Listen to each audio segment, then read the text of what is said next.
World of nations and ideologies.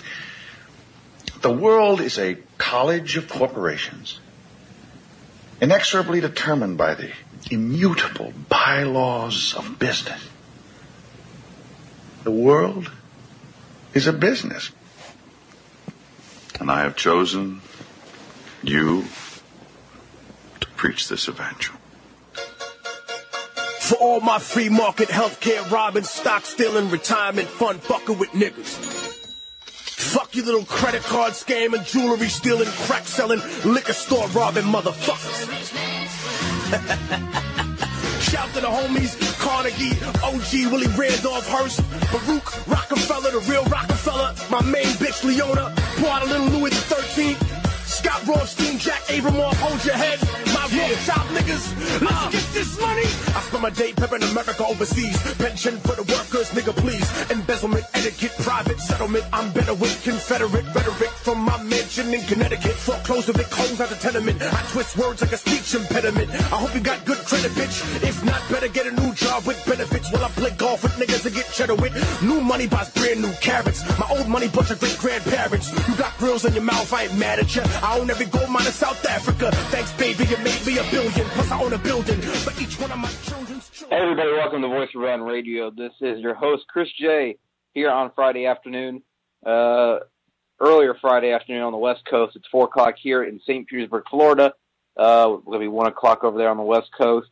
I thank everyone for tuning in here to Stable Radio and to the people listening live on the replay at ucy.tv, 9 o'clock Eastern Time, 6 o'clock Pacific. Or if you're listening on YouTube, to the recording afterwards, I welcome you nonetheless.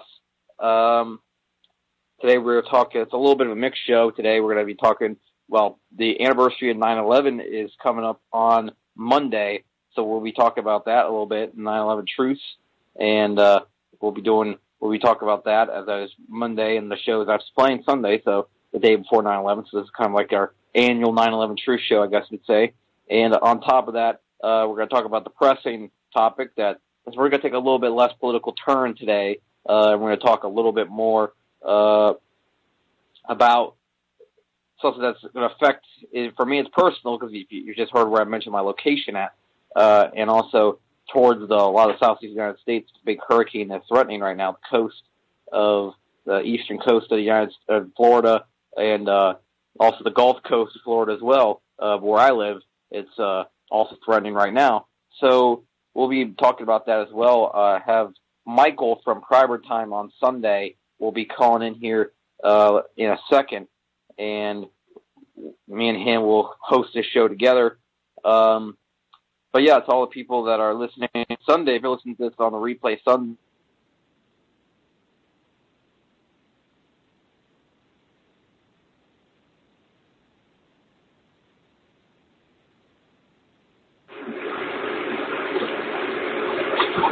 I'm back live. Sorry about that, y'all. As soon as I try to look at my studio, which usually doesn't happen, I was leaving Skype, it immediately disconnected me. Now Mike just texted me right now, and we're gonna see what's going on. I'm gonna try to conference him in actually. Let's see how that works. Skype, it's been so touchy, and that's why I hate hosting shows off of Skype. To all the people that are aspiring to make their own podcast or whatever, I don't know. It's either Skype or Blog Talk Radio, or the combination of the two just don't work out. But it seems like a lot of times when I try to use both together on my phone, I don't know. Perhaps if you use it on the desktop or whatever, it would work a little bit smoother. But when I try to use it on my phone, I always have problems. Those two together, I'm not sure. We're gonna see today, because last time I used Blog Talk Radio, and then last time the problems was coming from Metro PCS. So it's like I got the trifecta of low-end technology in order to do these shows. So it's miraculous I can even that I've done as many shows that I've had without a hitch, and then there's been the ones that had some problems. But right now I'm okay. Michael's on Skype, so we should be able to conference him in, and hopefully it doesn't go like the last time I tried to conference someone in. That whole disaster with what was that? Tony Gosling. Let's see. There we go. And trying to conference in right now.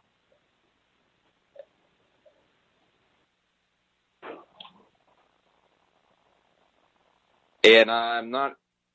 So right, okay. I think Michael just joined the call. Hey, Michael, you in? I joined the call, man. This technology thing has whooped my butt today. It's the same thing here, man. It's like because earlier in the show when you were trying to call in at that moment, like I just left to go to Blog Talk Radio, and my Skype app closed down. And does that all the time to me. No matter what phone I get to, I've had multiple phones. I think even tablets, it does that to me. I know it's the Skype mobile app. It doesn't. It sucks ass. I don't know. There's no other way to explain it. But glad you're on the show. On the other day, man. I think I don't buy like the flagship phones, right? Like I don't buy like the Samsung Galaxy 8 or anything. I buy like the 2 steps down generic Galaxy, and I think they give those things about a year lifespan. You know, like I think it's programmed. I mean, I don't put a whole bunch of apps, or I don't download games, and I don't. You can't put a bunch of apps on these type of phones. Like the ones I always get like that. You put like Skype, Facebook, and Messenger on there, and then you're already like exceeds the memory. Like I had to get rid of an app today just to put Skype on my phone today because I didn't have it downloaded. Like a lot of times people be telling me, "Oh, download this app." It's like, oh, you know how much a hassle that is. Now I have to find something to delete, put that on there. Then when I want to use something else again, I have to delete that thing. If your internet's not that good, then it takes like 20 minutes maybe to delete something and put something on your phone. I mean, right now at least my internet's been good today, but sometimes that's not even great. But your internet, today's probably the last good day of internet you'll have. I got a feeling that it's going to start crashing out tomorrow. Sunday's where they're predicting, and that's what we're going to talk about. What time Sunday is your party starting? Oh, you know, it's funny. It's going to be right at the time this show is going to be replayed on UCY. So the people that are listening to this on UCY replayed are going to be they can probably watch on their TVs at the same time wherever in Florida this thing is at 9:00, most likely right by the Tampa area, according to the cone right now. Yeah, they can watch that on their TV. Or people that are listening, I'll tell you right now, if you're listening to this thing live right now or on the replay and you're in the Tampa area, you better be bolting down your doors and shit. I don't know, but according to what I'm seeing today on Friday, it's going to be a little bit hairy. It depends how far east you're in. Right now, it's like to the east of Tampa a little bit, but it's been brought further west. Like as yesterday, they had before 5 p.m. the cone was like all the way over on the East Coast, or the main center line of the cone. We were still in the cone. Today, it's been brought almost all the way to the other side of the coast, all the way by us here in St. Pete. So now, if it gets brought any more closer, we're risking a direct impact here in St. Pete. I think I have a feeling it's coming, and it's going to be a lot stronger than anybody said. I kind of caught a couple videos of what it did to some of the islands in the Caribbean, and you know, those aren't some of those houses, of course, are you know, shacks, but there's people down there with some substance, and they've got rather nice houses, and by nice I mean substantial houses, like strong houses, you know, houses made out of brick and block and concrete, and yeah, those are gone. I know. I mean, that thing was like a fucking buzzsaw. I mean, it came through the Virgin Islands with 185 mile an hour winds. And you know, maybe we should preface this by saying that I just went through Hurricane Harvey here, and that hit my area. I'm 30 miles from where a landfall happened, and it did a good amount of damage to my area, but there's still a lot of houses standing, and that's completely opposite of what happened in some of those islands there. I mean, the house I'm in got some roof damage, which of course leads to ceiling damage, and then like fences blew down, and honestly, fences blowing down make it look exactly 10 times more horrible than it is. But, you know, at least at night, you know, you are out of the rain, and you can, you know, hook an air conditioner to a generator. I mean, they don't have anything there now. They are completely blown out. Well, right now, they're predicting 145 mile an hour winds, I think, at landfall on at the tip of the Florida Peninsula, like tomorrow night, I think, early Sunday. I'm not exactly sure on the time frame of that. I think it's like more like early Sunday to predict the landfall. So this is gonna be the broadcast for the Sunday night episode on UCY. This will be replayed Sunday, so that's why I'm saying it's funny that we're talking about that now, and then there's. Well, I want to say a hearty hello to all the UCY listeners and to all my friends in the chat room at ucylobby.chitango.com. I hope you people are all doing fine. Hope to see you guys soon. Yeah, and to all the people here in Florida that are listening, and if you're listening live, just hang in there. Make sure you're strapped down in your lazy boy, and hopefully the power stays on for you. I don't think it's not gonna stay on. Hopefully, I mean it may. Right now, the way the path is, we might get. I think that's almost goofy to wish to say hopefully, because it's not going to stay on. It's going to go out. You're going to lose your water surface. We went 11 and a half days with no electricity.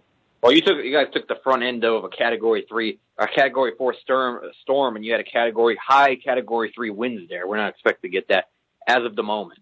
And that might have changed. Yeah, it may change, because I mean that's all it's done so far is change every couple hours the information about it. Other than it's going to be incredibly damaging. Well, yeah. They also the thing is they have this thing is 155 mile an hour winds currently, which it was actually I think at 150, so it's slightly strengthened again today.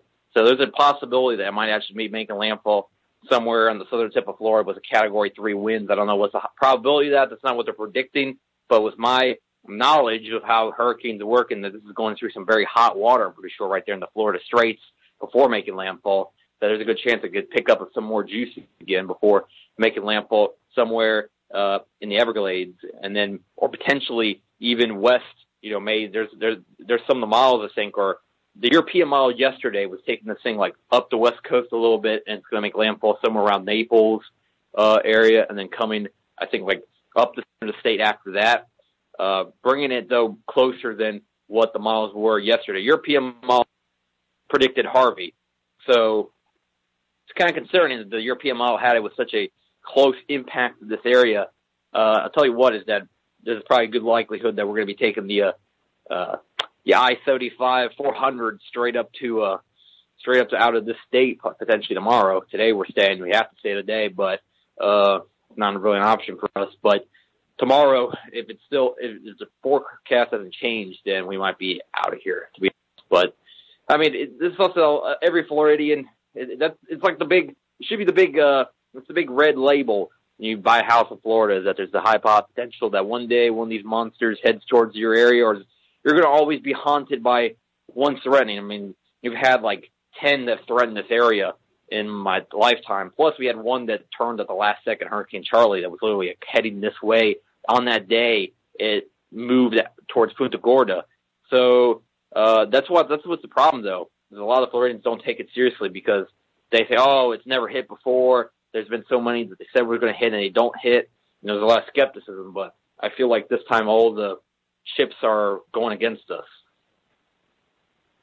I have a feeling that, it is going against you. I don't have a good feeling about this storm. I got a feeling it's going to be really, really bad. I'll tell you what, man. I mean, just Harvey was not nearly as bad as this thing is scheduled to be, and Harvey was pretty bad here. So, I mean, there's certain things you can do to get ready, and it may be coming real close to running out of time for this for people in Florida, but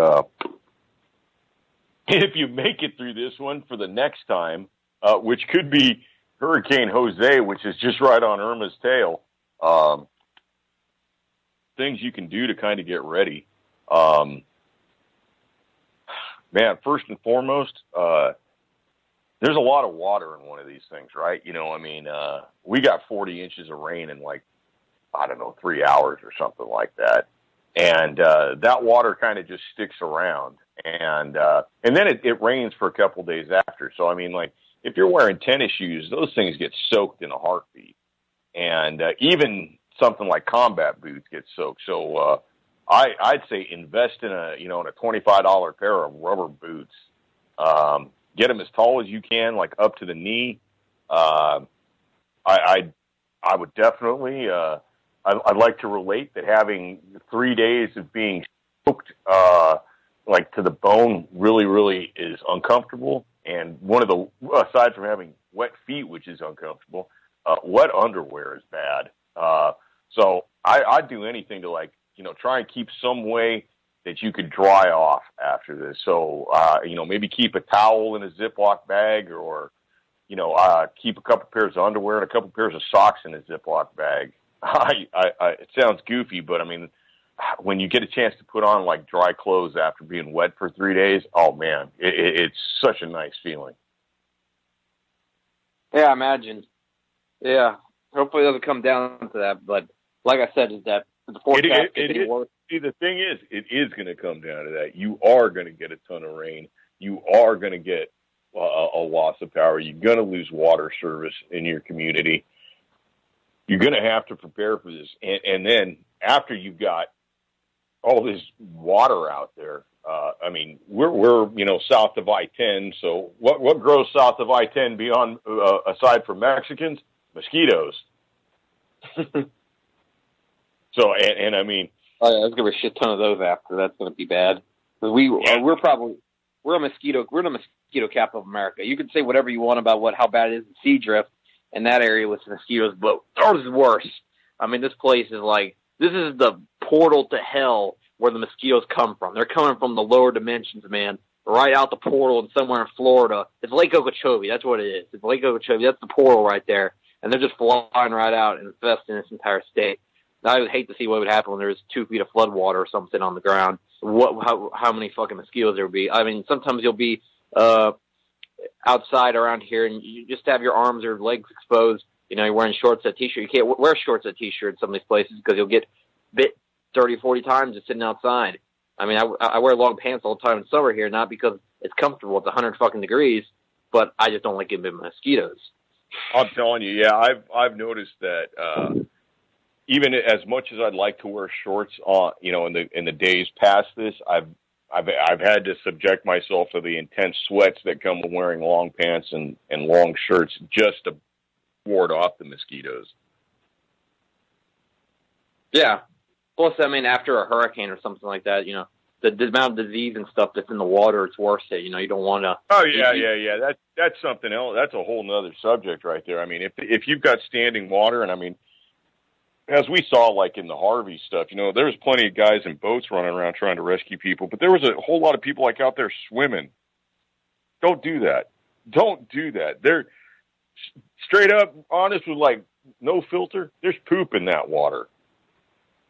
There is poop in that water. Do not play in that. There's human poop. There's road chemicals. There's Walmart chemicals. All the yard chemicals are in that water. If you've got farms near you, all the farm chemical runoffs in that, everything from vehicles is in that water. That's not good stuff to play in, man. The hospitals in Houston have reported like a 90-fold increase in like skin irritation cases. Well, yeah, that's what happens when you go dive into water that has every known irritant, skin irritant known to man, all kinds of bacteria. I mean, the E. coli must be incredible because I know there was, floating feces and shit in the water in Houston. There's all kinds of flesh-eating bacteria and stuff like that. So, that's what happens when you have flooding water. Have places. And I mean, I can't not the E. coli, but I mean, like we start going into like diseases that killed and wiped out entire civilizations. Like cholera. You could easily get cholera if this is not treated. If this is not like a situation stands with that much standing water for that long, that much polluted standing water. And again, luckily we're not going to get a Houston scenario or anything close to that because we're only predicted to get 6 inches of rain here in St. Pete. This is not really a big rainmaker storm because the thing's going to be moving at a decent pace. I mean, it's going to be it's still pretty slow, going to move 15 miles an hour up the peninsula. But the big event's probably going to be wind and storm surge because a lot of this place are coastal and low lying. At the wind, the strong winds can definitely kick up some serious storm surge. They're telling us Monday that the highest risk of storm surge is Monday because the winds are going to shift as the thing moves away. So it's actually not going to, people are going to be thinking that they're going to be out in the clear practically Monday because the storm's leaving, but that might not be the case for people who are low lying. It's going to be a kind of a trick. They're going to actually probably be at the highest risk they ever was because the winds might be, rather now, I don't really see the winds exceeding, I would say probably 70 miles an hour is probably, if it stays on the exact track, no changes, which is not going to happen probably because it's going to probably change once or twice again. But if it was to go exact down this track that they said today, probably 70 mile an hour winds here, which is not life-threatening really. I mean, you can get killed in that kind of winds if something hits you or whatever, but it's not the end of the world. But the storm surge in some of these low-lying areas, I mean, it takes a little thunderstorm in these places flood. I can't imagine what's going to happen with 6 inches of rain plus the 70 mile an hour winds or whatever the winds are when the storm surge is kicking up. Definitely bring up maybe a couple feet of water by the beach. And the people that are on the beach and don't want to leave, like my former boss, I saw him on Snapchat yesterday being like, oh, yeah, I ain't leaving. It's like, I got weed, I got food. It's like, I'm ready. I'm like, dude, you're 200 feet from the water. You're a fucking dumbass. I mean. Right, Yeah. Maybe this is the Almighty's way of purging the stupid from the gene pool. That's a little harsh, but in his case, and his, the thing is, the guy's not even that stupid. He like has I don't know, people are stupid at the wrong moment sometimes, It's like when it comes to like natural disasters and stuff. Also, well, I mean, it has, I don't think it has anything to do with intelligence. I think it has to do with common sense because there's some very, very, very smart people. There's engineers out there that don't know how to figure out how much fuel is in a vehicle's gas tank. How would you figure out how much fuel? You'd put the key in the ignition and turn on all the power in the car. And what happens? The fuel pump kicks on, and then your gas gauge goes up, telling you how much gas is in there. There's engineers that don't know how to do that. So I can't equate the stupidity with intelligence. I dare say the stupidity has more to do with common sense. And common sense is not all that common. Exactly. Yeah. Well, I mean, dude's got like a bachelor's in business or something like that. Like he's actually like, he's like a college graduate and everything. But I could tell sometimes it's like a lot of times people, you're like engineers and doctors and shit. They'll be lacking some basic common sense, and it's that's what really. There's a lot of people. I think altogether, just like our American intelligence went down, but also common sense went down. Pragmatic ways of viewing it, things that went down and been replaced by dogmatic, ideological, views that we've seen like in these clashes in the last couple of weeks and stuff with so-called alt-right and the Antifa. It's kind of an example of that. These people that see the world in such a dogmatic, my way, your way is 100% evil, my way is 100% right type of. Well, I'd have to agree with the my way is 100% right aspect. I would dare have to say that because pretty much people who oppose my way are absolutely wrong. And I may be biased in saying that, but no, I mean, you'd be very biased in saying that.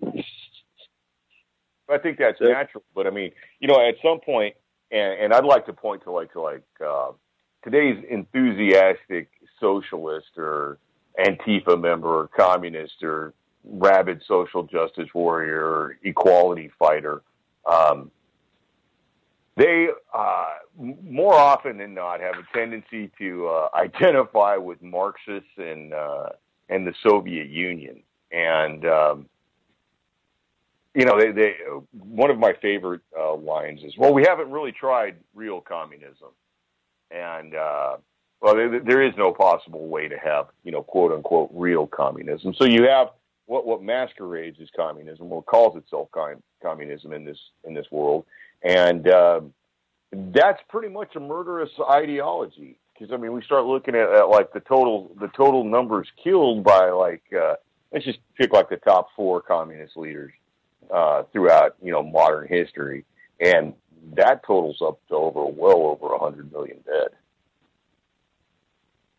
Well, Stalin and Mao would be probably could be 75 million easily right there, just those two. But it should be noted that there was also leaders like Tito, communists that, were heavily opposed to people like Stalin and the Soviet Union, and they did a pretty good job at fixing the economy of his country. And I'd have to agree that Tito did. And Tito also, and I'm not singing anybody's praises, but Tito played both ends against the middle. He fought with Stalin and he dealt with Stalin. He was anti-imperialist and had dealings with the United States. So Tito did what was good for Tito. And honestly, you could call him a nationalist communist, a national socialist even. You could say that. Couldn't you? Well, yeah, definitely a nationalist element. I mean, that's the whole...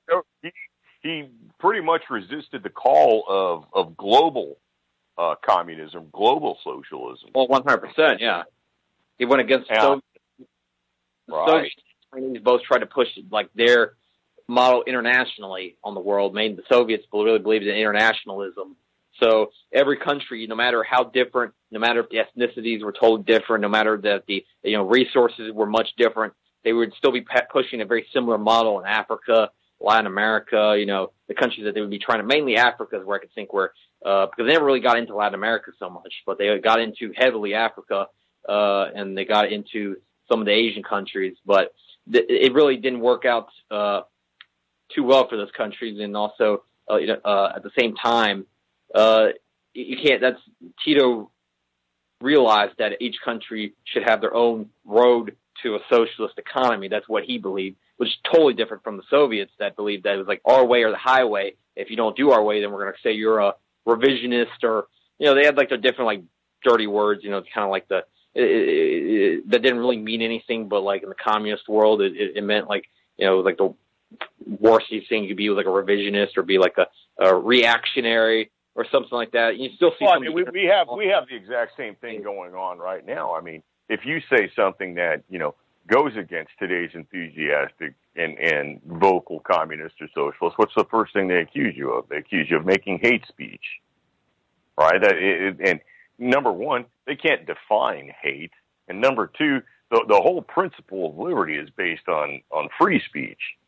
And,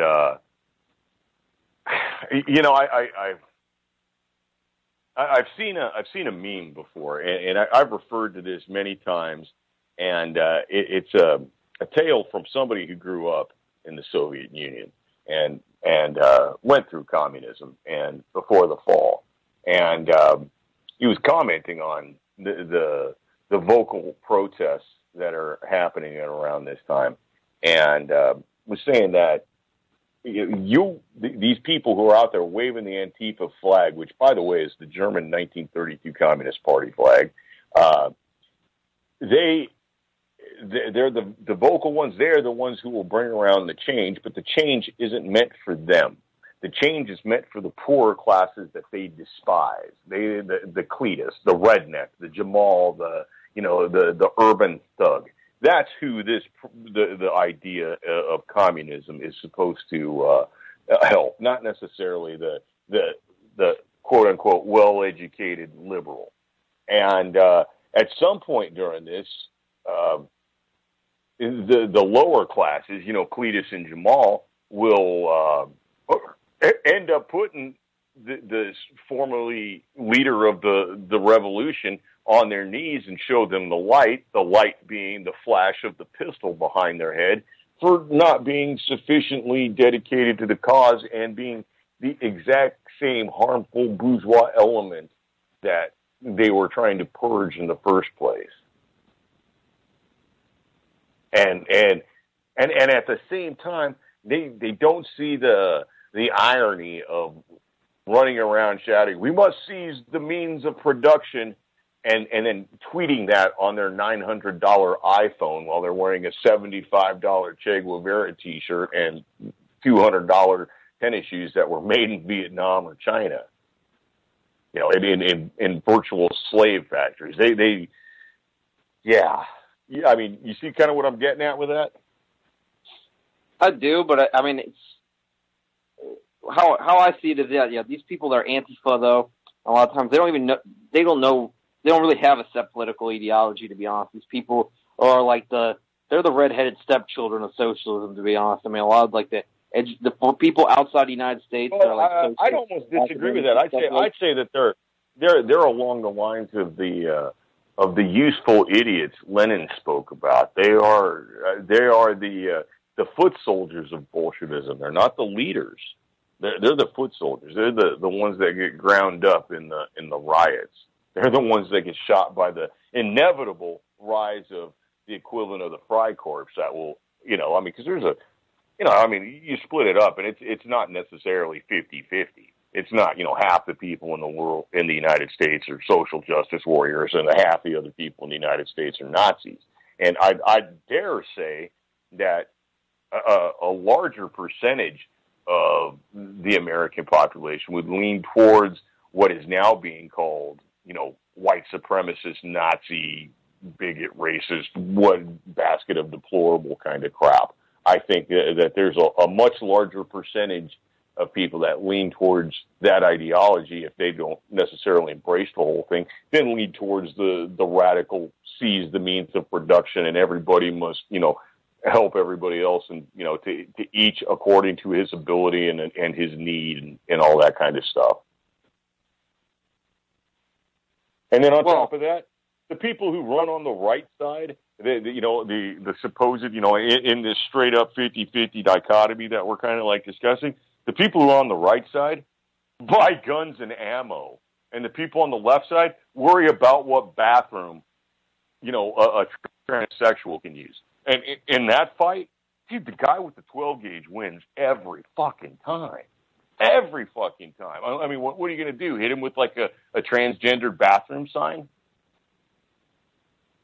In the end, did the Indians want like, the American Indian? Did they want better representation and negotiation skills, or did they want Winchester rifles? Well, I think they would have taken a decent amount of ammo, rifles, and whatever weaponry to be. But you know what? Again, I was going back to what I was saying though, is that Antifa. I mean, people are, trying to lump them into the, all socialists all together. They're trying to lump them into like the same categories. Like they're saying, oh yeah, these people want Venezuela to happen here or whatnot, which these people often don't know the major differences between Antifa. Oftentimes, they believe in no borders. They believe in a borderless society afterwards, because a lot of these people are anti-communist and they're totally different than nationalists like Hugo Chavez, left-wing nationalists like Ham Tito, Nasser, Bashar al-Assad, those type of leaders that have actually did a significant part in challenging the banking system, in many different ways. BRICS has been heavily influenced in a way by nationalist and socialist ideology, in a way, by ideas of trying to, in a way, it's seizing the means of the banking for the people of that country. Systems like BRICS, and naturally they made a big development this week, is what I heard, is that they're making a cryptocurrency through the BRICS system, or they're going to at least attempt it. It looks like BRICS coin will become a reality. So definitely BRICS is actually making a big step forward, it looks like. And it's Brazil, Russia, India, China, and South Africa. It kind of came to a halt, though, because of the recent political developments in India and Brazil. Unfortunately, they've leaned back towards the Western global economic sphere recently. But it's not accurate to try to lump people like that or Antifa. They're so different when it comes to questions of nation, questions of many social questions, and also but in the end, in economics, they don't really know anything. They may have different ideologies, but they all spout the same buzzword. And I will agree that they have different ideologies, but they end up following a herd mentality. And at that point, when you've got a mob, who cares if, 1/3 of the mob actually feels, a little bit different than the rest of the mob? You're still in that damn mob. Well, I'm saying, though, that people in Antifa shouldn't be compared. These people don't really have an ideology. They'll follow whoever, really, as long as it's, for the most part. These people, honestly, if it was a different time and these people were, and the people, things were a little bit flipped, they might not even be, found socialist stuff altogether. These people are followers. A lot of these people don't read for themselves. They just follow an event page on Facebook and now they joined it. You know, a lot of these people, or they just know a couple buzzwords, and that's about it. They don't know political theory. They don't know political doctrine. They don't know differences between socialist ideologies. Well, so they're not even educated on the subject that they stuff like that are dead wrong. And there's people that are doing that. A lot of people on the right, like those, you know, you feel like a lot of these people on the alt-right and shit on the internet are trying to compare Antifa to Venezuela's government or something like that when they're totally different. I mean, well, and on the same side, there's a lot of people on the right who are just straight up they're contrary. There's a whole backlash of people, or a whole swath of people saying that if you believe this way or you believe this way, you are, Nazi, racist, bigot, basket of deplorable material. And, there's a lot of people, hell, you call me that and fine. That's exactly what I am. It's akin to somebody who's married, a man who's married. And if he comes home every night for, like, say, 5 years, and his wife accuses him of cheating and treats him like he's cheating, and he suffers the slings and arrows of having cheated, at some point he's going to go out and get some strange, because he's already going to be punished for it, and he's already been punished for it. And it kind of translates the same into the whole societal way of being called, whatever. But obviously, though, I really hope these people aren't slipping into, neo-Nazi ideology because they just want to be, it's like, oh, I've already been punished for it, might as well do it now. I mean, this is still, neo-Nazis are people that still support genocide. It's not just, these people, that's all they don't, people I try to defend it for, like, the economic reasons. Well, they're going to, want nationalist economics. No, most of these people, they just don't like minorities. And let's be realistic. You really think that those skinheads on the streets actually care that our banking systems are ran by the Rothschilds and stuff like that? All those guys don't even know about Rothschild. I don't think those, quote unquote skinheads on the street are any sort of significant force at all. I think they are media darlings in a way. I think they get a lot of attention because they have a look that, evokes some fear, but I think their numbers are very small. I mean, we live in a nation of 330 million people. I mean, really, truly, honestly, if you count like card-carrying neo-Nazis and card-carrying KKK members, what do you think the grand total of that number is? Out of 330 million people in this country, right? 500,000? I think 500,000 would be, way on the very, very, very generous side. I would be more inclined to think that those numbers are somewhere near maybe 100,000. How many people are anti? That's the thing, is that we're talking about what the media wants us to be scared of, is that they want the right to be scared of Antifa, and they want the left to be scared of the alt-right. Ultimately, how many people are Antifa? Probably not even maybe 100,000, 200,000 are actually out there on the streets. A lot of people might be supporting them on the internet, but they would never go to a rally, and actually support them. And same thing with, like, a lot of these people that are supporting the skinheads. How many people would actually go out and, go into a racist riot or something like that? The amount of people that are actually skinheads or Antifa are probably pretty limited, and they're trying to get us concerned about a, very small conflict in the whole scheme of things, while we have much bigger things to worry about as a country. I don't think a lot of people even support either side too much. I mean, the Antifa, I think a lot of people think the Antifa was in the right at Charlottesville. That may be, but I don't think they think that these people are like, why is Charlottesville? Let me finish up. Okay. I was just trying to say that Antifa, I think a lot of people think of them as turds, regular Americans, as they do like this neo-Nazis and shit like that. I don't think a lot of people think either side's good. I'm pretty sure most of America, like the overwhelming majority, thinks that both sides are turds, to be honest. I can see that, but here's something that, in this whole discussion of this, Charlottesville, and you brought it up here, and I'm not knocking you or nothing, but Charlottesville gets brought up like it's this seminal event, it's this game-changing event. In the end, Charlottesville's a traffic accident, and it's a traffic accident committed by a dude who, quite honestly, is a paranoid schizophrenic. His mother has called the police 9 times in the last 2 years on this guy. And I mean, just relating to the incident, that occurred in Charlottesville, I dare say, good luck getting any kind of moral jury that's going to, or a legit jury that's going to convict a paranoid schizophrenic whose vehicle was being attacked. Any competent attorney, all you have to do is play a videotape. Well, wait up. I mean, any competent attorney to defeat that, all you have to do is play a videotape of the Reginald Denny beating in the L.A. riots in '92, and I rest my case. That's just not going to happen. I mean, it doesn't happen now, and there's all this attention focused on this horrible hate crime, and oh my God, this is just like the Holocaust, and blah blah blah, and yet at the same time there is zero attention paid to the exact same weekend as Charlotte happened. How many people were shot in Chicago? I'll give you right now a website, www.heyjackass.com, is like a compendium of the violence going on in Chicago. Excellent statistics. I mean, statistics down to men versus women shot, what areas of the city they were shot, what type of handgun or what caliber of bullet they were shot with, down to shot placement. Were they shot in the leg, were they shot in the arm, were they shot in the head, chest, torso, abdomen. However, it's a fairly exhausting collection of statistics and fairly damning as well. There's a lot of misdirected energy and attention at this time.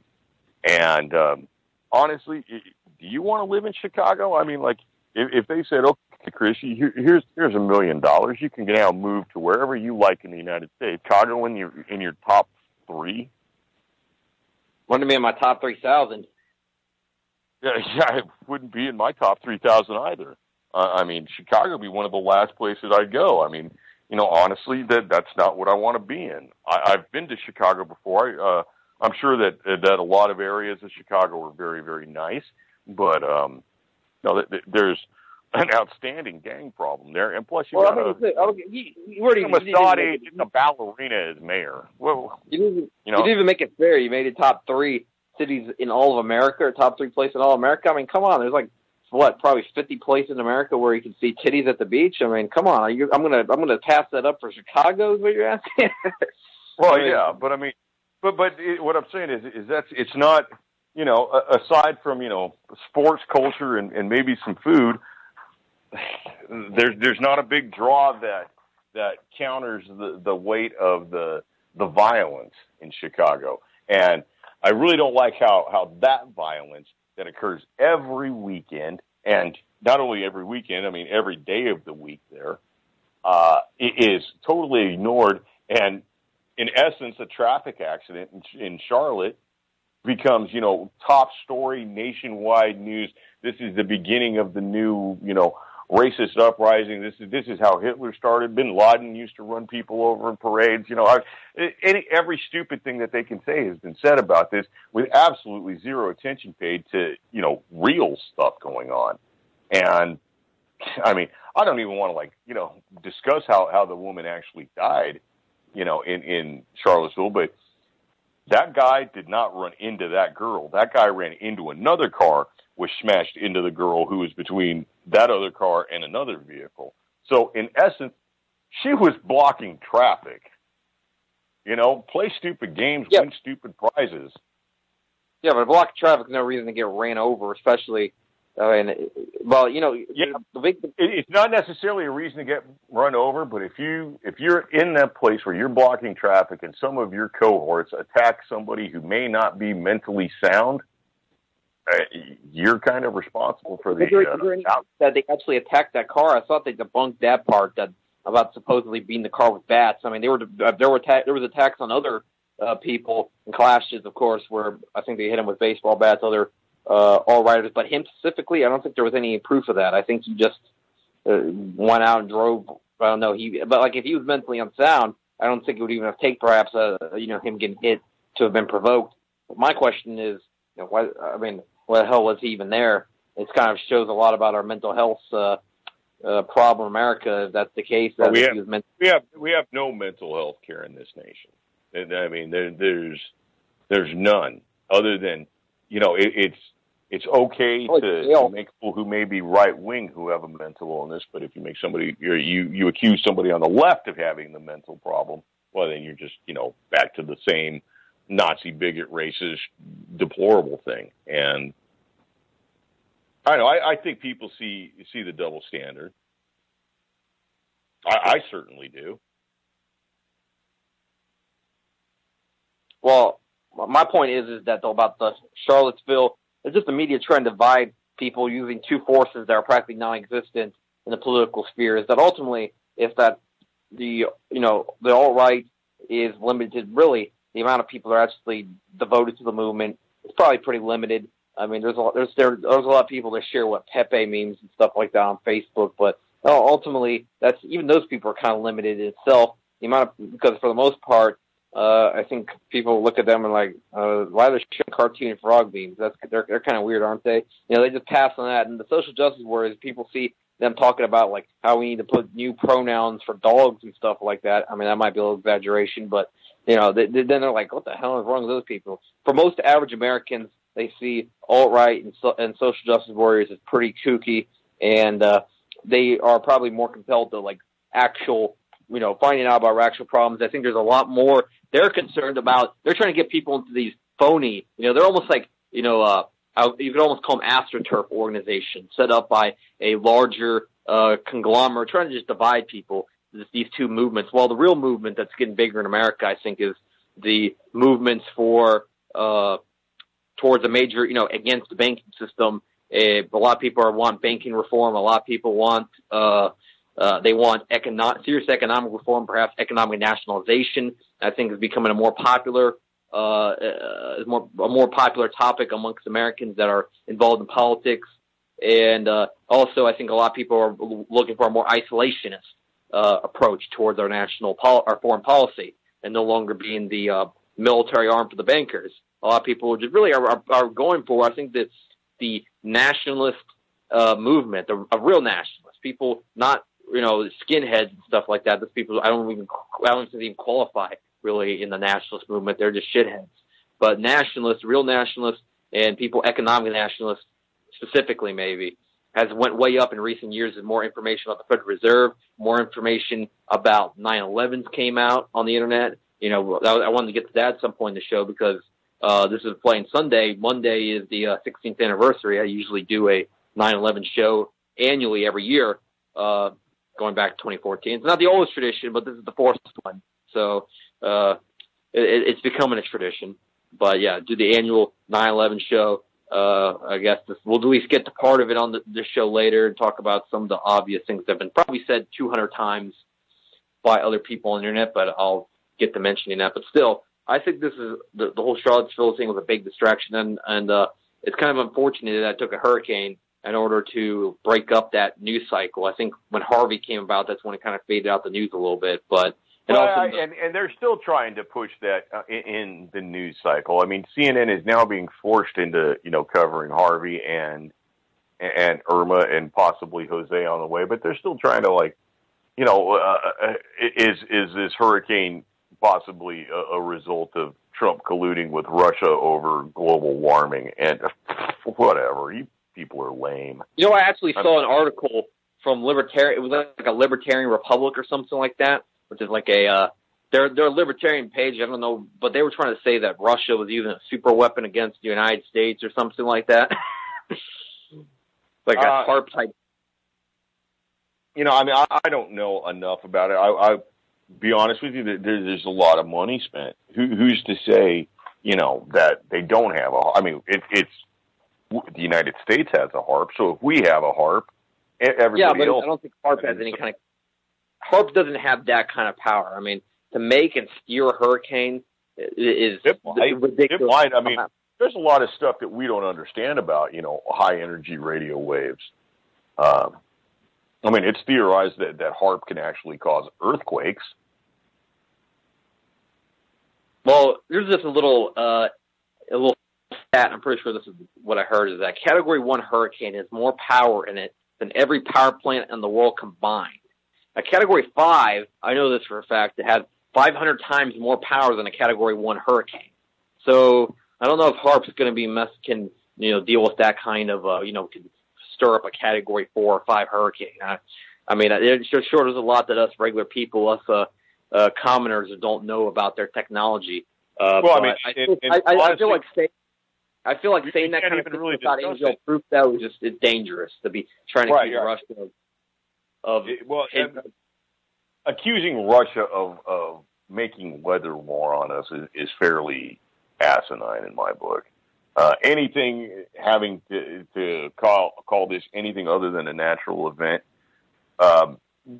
whether or not it could be HAARP or anything, you get whatever you earned, whatever skeptical looks you get, whatever sort of like crazy winks you got. That's yours. But I don't even think that it's necessarily a topic to cover, other than the fact of, look how asinine this is. This is just, I mean, what's next? Are these hurricanes, sexist? Are they bigoted hurricanes because they strike the Gulf Coast and that's where all the Mexicans live? They have good specific names, man. That's a cis, or wait, that they're being cis dominated. They're supposed to have general neutral names. So Irma can't have the name. It can't have the name of an old lady. It just has to be Irm, or we'll give it some other general neutral name. Harvey was obviously too masculine, so we have to rename that one. Well, Hurricane Harvey was proof that all men are rapists. Yeah, see, it stared at Texas too long, and there's where the rape occurred right there. It stared at Texas for 30 seconds. And how many people did you see when Harvey was happening? Come out and say, "Well, this is retribution for Texas voting red and giving us the Drumpf," and okay, if that's how you feel, when crazy people say the same thing about, God hates fags and the hurricane, or the earthquake that hit San Francisco is because of the fags there. You just earn the same crazy look that those guys get. You earn the same amount of. It's obviously, that's crazy. And also, I don't know, but I think that, I don't know, that's not, these same people that be saying that ironically, they're saying that this is what they get for, they're no better than the Westboro Baptist Church. They're no better than the Westboro Baptist Church. No, these people are, they're laughing about, major harm inflicted, loss of property and life on regular people. But a lot of these people didn't know better either way. It's obviously, to me, I couldn't vote for either because it was, to me, they're both Israeli, a New World Order banker puppets. I mean, everything you could think of, the Council of Foreign Relations, they're a puppet of every three. No,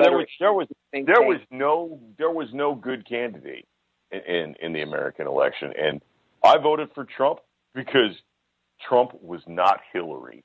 And I dare say I didn't vote for Trump. I voted against Hillary in the loudest voice that would count.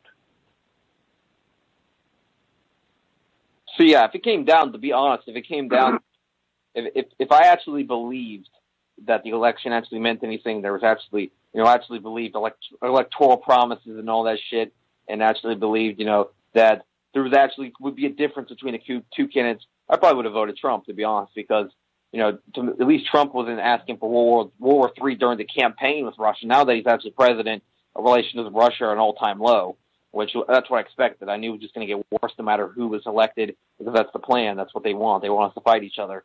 But that a lot of his campaign promises, and I think he really struck at the heart of America, and what a lot of America wants, talks of economic nationalization, moving towards isolationist foreign policy. Really in some ways, Trump's economic plans, kind of echoed, at one point I think he was talking about even like socialized healthcare, kind of echoed kind of almost like a left-wing nationalist leader would call for. Some during the campaign, and then when he became president, he showed himself to be a corporatist, Israeli puppet, like any other president. What I expected. I didn't expect Trump to be any different, and I didn't even think for a second that he might. But at least Trump, if anybody would have paid attention, they had the opportunity to know full well who Trump was prior to the event, because he wrote a book detailing who he was, and anybody who read that book will know exactly what to expect from Trump. Well, yeah, it was a playbook of his life, and no other politician has done that. And at that point, you've earned whatever kind of scorn you get for not. I guess it would be the same. It would be the same as like doing your homework on a car. It would be the same as doing your homework on before you purchase a vehicle or before you purchase like a handgun or a rifle. You know, if you bought that car because it's shiny and it's red, but you know, in the end it's a Yugo, you deserve that Yugo because you didn't do your due diligence. I'll bring up that exact reference. I was going to say, well, if Trump's a car, he's a Yugo, but he's a shiny red Yugo, you know. Yeah, he's a polished up Yugo. You know, he looks good, but he actually go drive this thing about 30 miles, and all of a sudden the front wheel comes off or something like that. You know, it's also kind of funny is that it is I bet his wife might have seen some Yugos where she was from. She was from Yugoslavia. Which wife? Because are you speaking of the current wife? I'll tell you what. In the end, she is the biggest winner of the election. Melania is the biggest winner of the election because she went from being Trump's third wife to being the first lady. Yeah, probably. She gets a lot of hate from a lot of people. I mean, because I'll say it. She is definitely she's a basic bitch, rich bitch. But I mean, definitely one of the hottest first ladies we ever had, made back to Jacqueline. You know, I mean, she's not a politician. She's got no, you know, all I ask for her to do is keep that man happy. Do whatever it takes to keep that man happy. You know, unhinge your jaw if that's what it takes, man, but keep that man from, you know, starting wars. And that's something, I mean, we can knock Trump all we want, but he's the first president in my life that's ever turned off a war. And he turned off the Syrian war. And it wasn't him, though. That was Putin. That was all Putin and Assad. Hey, listen, they both, Putin, between Trump and Putin, they had to come to an agreement because, as we saw, you know, Obama was taking every opportunity to increase the likelihood of war in Syria, and Trump turned it off. Trump met with Putin, and you know, at the G20 meeting or something, and just the outrage that the media was portraying that, you know, Trump met with Putin, and it was supposed to be a half-hour meeting, and it went 2.5 hours. Well, whatever. He's the boss. You know, he is the boss of the country. That's it's his prerogative. He can meet with whoever he wants for however long he wants. And then there was some noise about how they met and they didn't use an American translator. Well, they used a neutral translator. I can see the benefit in that on both sides. And then there was also some speculation that Trump ran into Putin, you know, in the bathroom in the men's room of the G20, and they spoke for an extra, you know, 20 minutes or something. What was there? You know, was there collusion about emails and the campaign? And like, you're desperate. You are reaching. You're trying to remain relevant.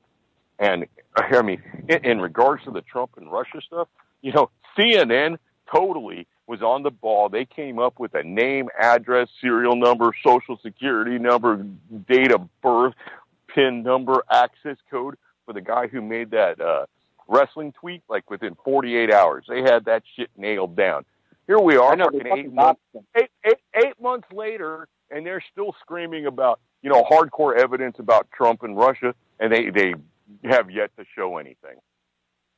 Well, you know, here's the thing about Trump, though, is that I'm not going to give him still not going to give him any credit about Syria, because the meeting, I mean, still at the time, Trump was still not doing anything about Israel and what they were doing to Syria, and they're still trying to provoke a war there. And the United States has still been, if you look at the news closely.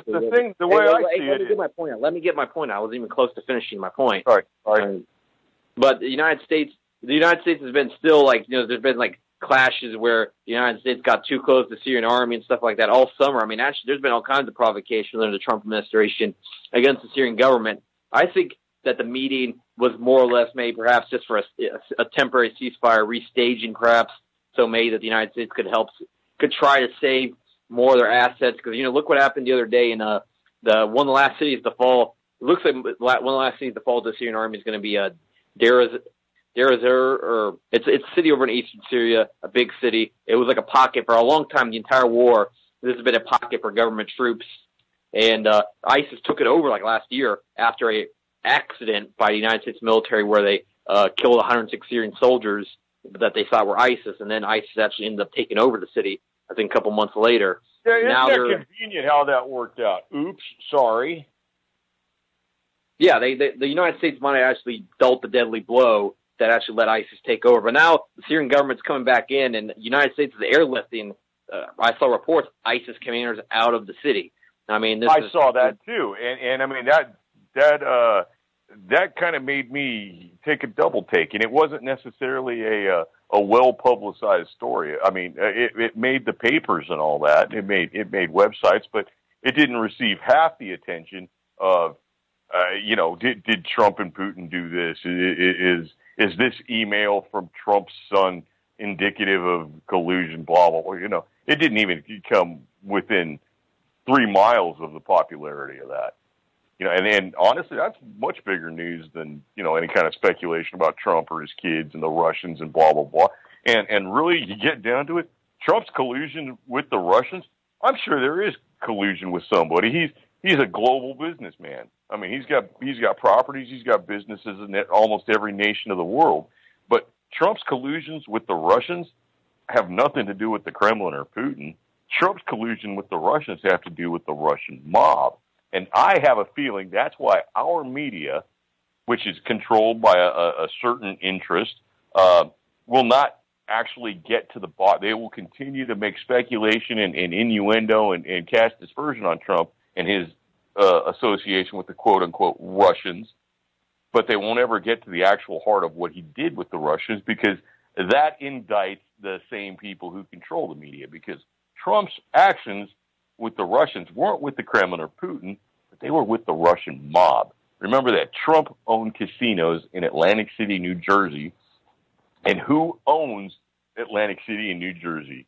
It's the Russian mob. And the Russian mob is a euphemism for the Jewish mob.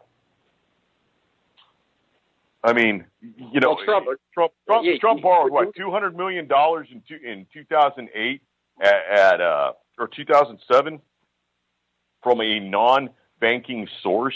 He borrowed $200 million of high interest money from a non-banking source. Who did he get that? The Shriners, the Guatemalan Retirement Association. Well, he got that. Who loans that kind of money? The Jewish mob. And do you think Wolf Blitzer's going to go into some kind of in-depth report? I mean, Wolf Blitzer being former AIPAC spokesman prior to his appointment as head diarrheist for CNN.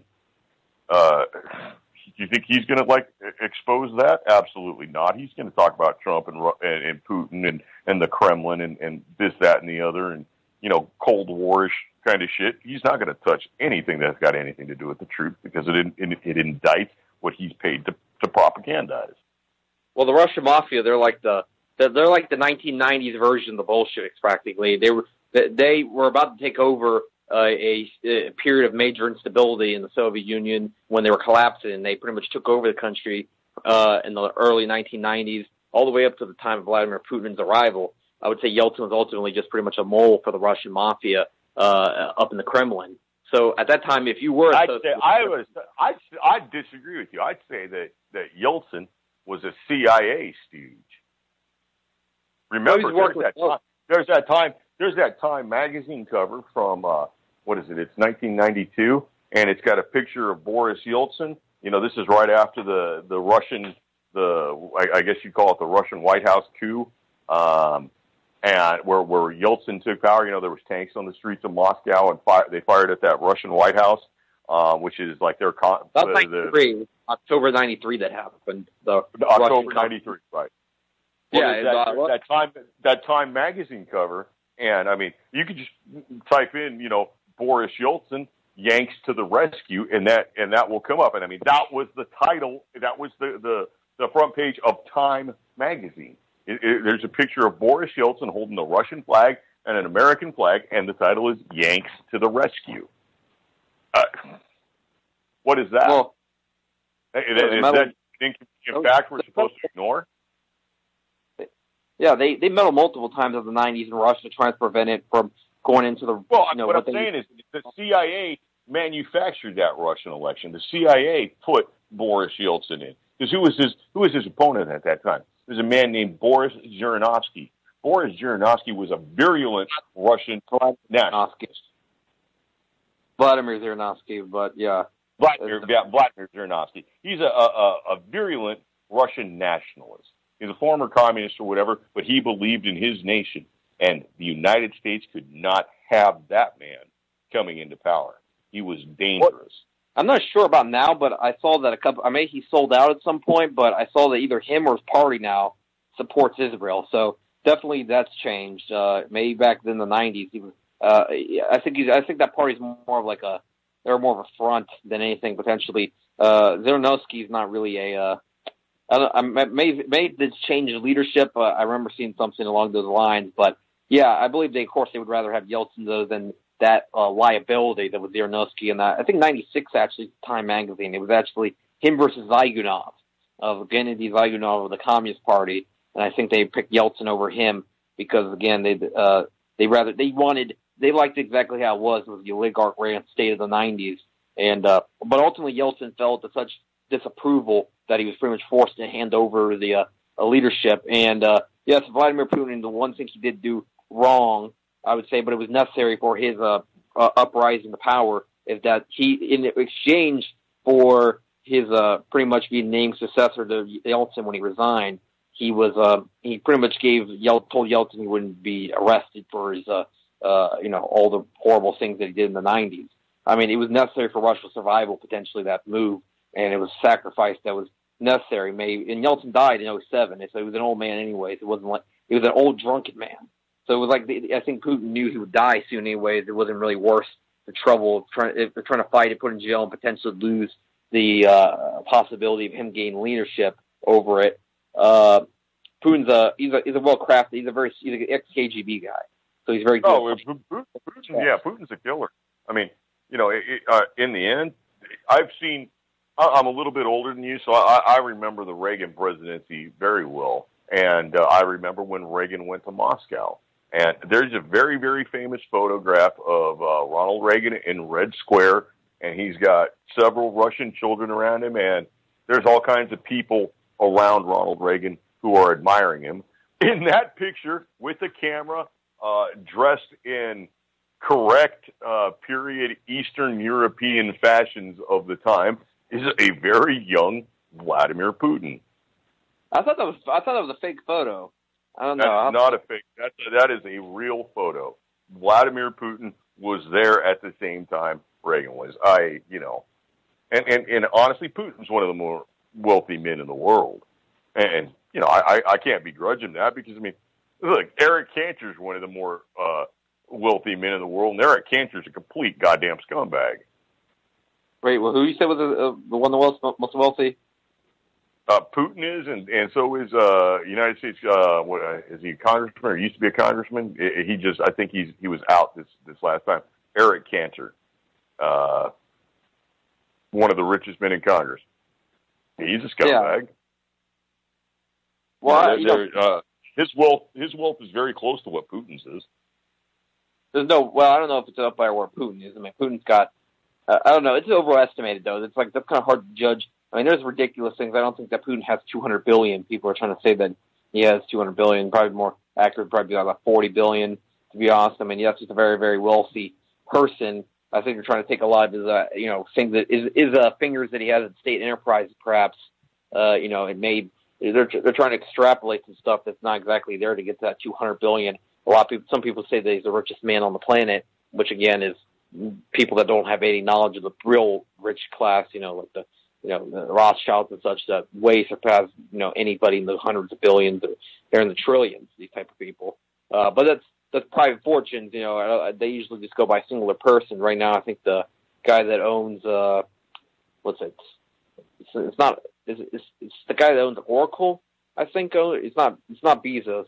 Gates. I think got their pen. Larry Ellison owns Oracle. Is he? But is he now the richest?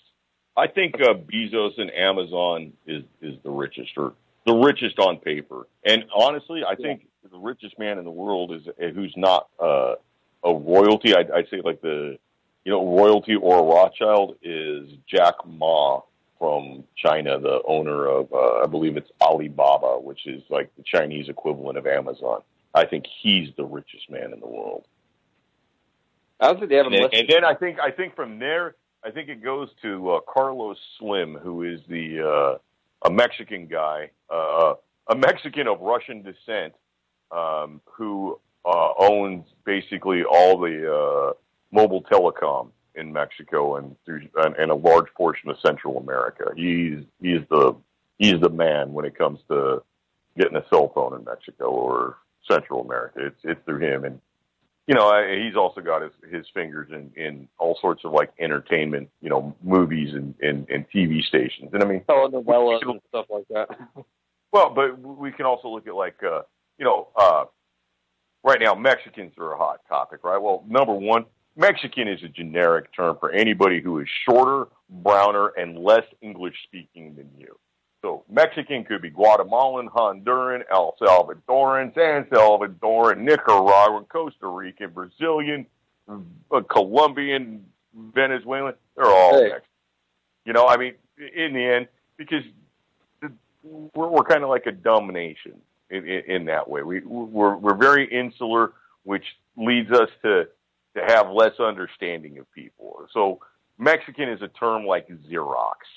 There's many, many copy machines, but they're all Xerox machines, right? So Mexican is that. There's many, many immigrants, but they're all Mexican, which is really kind of, it's quite disingenuous because, the booming sector of immigration is in Chinese and Hindus and Pakistanis. That's what's booming. And the money in the end really goes to them because they're usually coming in and taking high-tech jobs, or they open up businesses that don't necessarily hire Americans. It's usually a family-run thing, or it's, they hire their own kind, so to speak. They don't necessarily share the wealth by, bringing in employees. Yeah, they run a business, they might pay taxes, but there's no other trickle-down effect to anybody.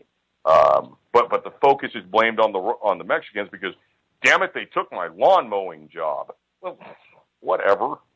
Why are you going to focus on that when, whoever is running, whatever company that you bought your computer from no longer has a United States-based help desk. All those jobs got outsourced overseas.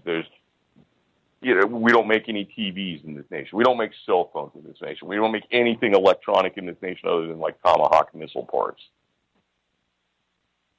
But yeah, we actually have two of those defense subcontractor companies up the road from here, and St. Pete, one in the Clearwater though, but I'm pretty sure the people that live outside of the Bay Area, St. Pete, Clearwater, Tampa, it's pretty much all the same shit. But yeah, we have a Raytheon right up the street, and then we have all the way in Clearwater, Honeywell. Raytheon does like the communications technology, probably they have like guiding systems and shit like that, and Honeywell does more like the rockets, and they probably put it together somewhere in between and put it on the aircraft over MacDill Air Force Base right over in Tampa. So all that stuff is in about 15 miles of each other, 20 miles of each other. So this is like a little defense subcontracting little hub right here.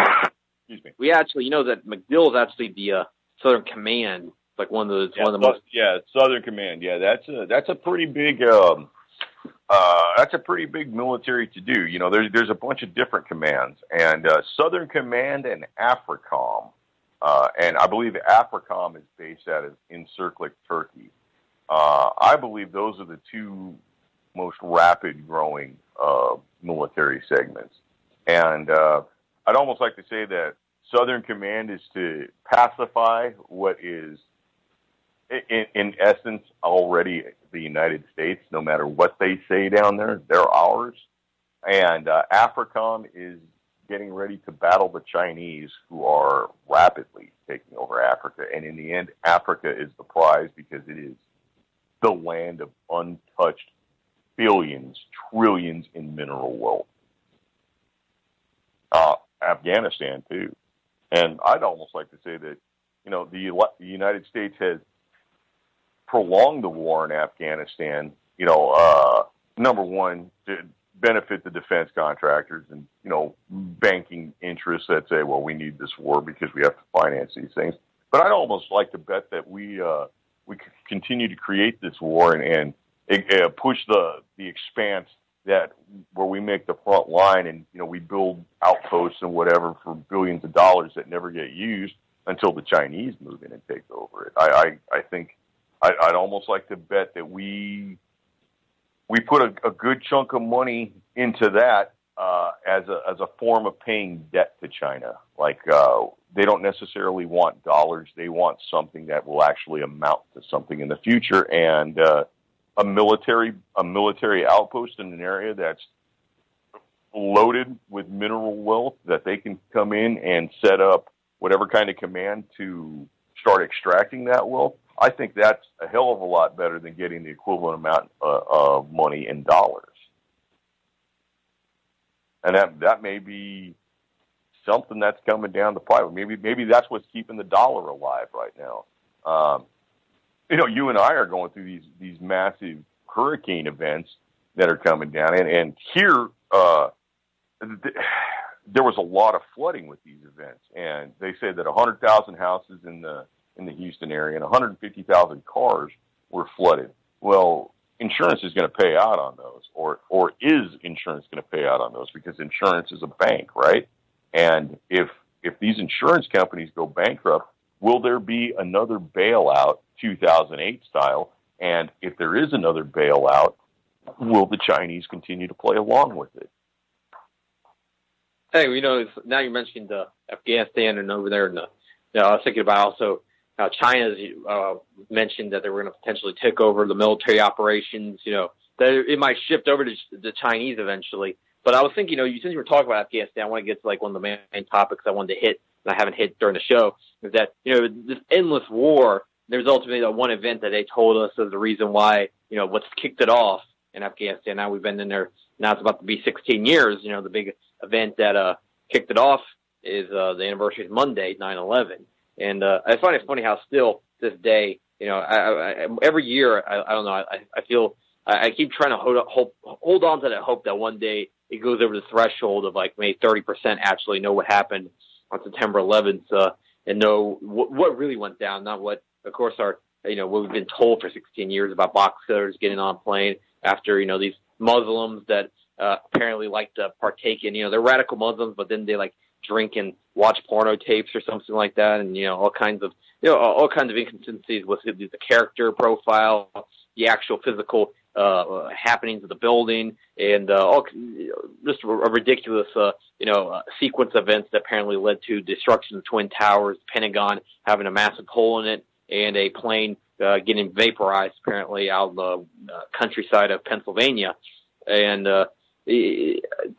also they'll tell you about what almost happened on the George Washington Bridge, and it was not done by Arabs. It was done by somebody else from the Middle East, but not Arabs. We'll get to that in a little bit. But and at the same time, a month after 9/11 happened, what happened in the Mexican Parliament?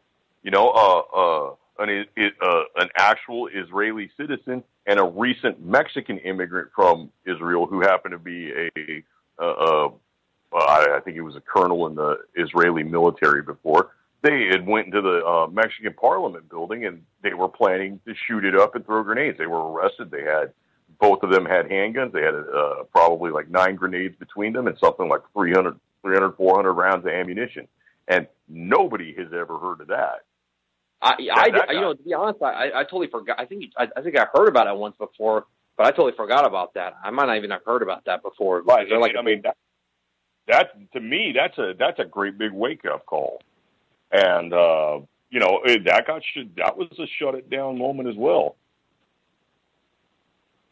So they went into these guys went into the Mexican. Let me see if I can find the story. Let me see if I can find them. Yeah, if you read the article out or something on the radio, that'd be cool. Because I don't even know really anything about this happening. I just know the big smoking guns. I know the big smoking gun to me is Donald Rumsfeld coming on TV the day before and saying that we are short $2.3 trillion in the Department of Defense, and then the next day we have the whole events of 9/11. I mean, $2.3 fucking trillion. Okay, this is. Let me see here. I've got a Ars Technica. Do you accept that as a source? What was the source? Ars Technica. I don't even know who that is, but I'll take it. I'm here. Hang on. I'll find another story that has it here. Let's see here. Well, if you could find one of the, for the sake of saying maybe the mainstream covered it or something, if you could find Okay, how about you're not? But see, that was the problem. It wasn't necessarily covered by the New York Times or the Los Angeles Times. Well, I wonder if the major Mexican paper or something. That's got okay, so how about La Voz de Aztlan? That's a reputable Mexican newspaper. Two men posing as press photographers, one of them a former Israeli colonel and Mossad agent, were arrested inside the Mexican Congress on October 10th, 2001, armed with 9mm pistols, 9 grenades, explosives, 3 detonators, 158 bullets, but were released following intense pressure from the Israeli embassy. We believe that the 2 Zionist terrorists were going to blow up the Mexican Congress. The second phase was to mobilize both the Mexican and U.S. press to blame Osama bin Laden. Most likely, then, Mexico would declare war on Afghanistan as well, commit troops and all the oil it could spare to combat Islamic terrorism. And this was written by Jorge Alejandro Medellin for El Universal. Damn. So yeah, I was surprised how I'd never even heard of this. You think that would have been something in our neighboring country, to their parliament. A major terrorist attack that was foiled but almost went down. It would have been probably more catastrophic for them if this would have went down to 9/11 for us. Within a month of 9/11, you think that would have been mentioned? I can't believe that. That's shocking. You can't believe it, or knowing what you know about our media, can you totally believe it? I can believe it, but I find it appalling. It's one of those things that I would dare say it appalls me as well.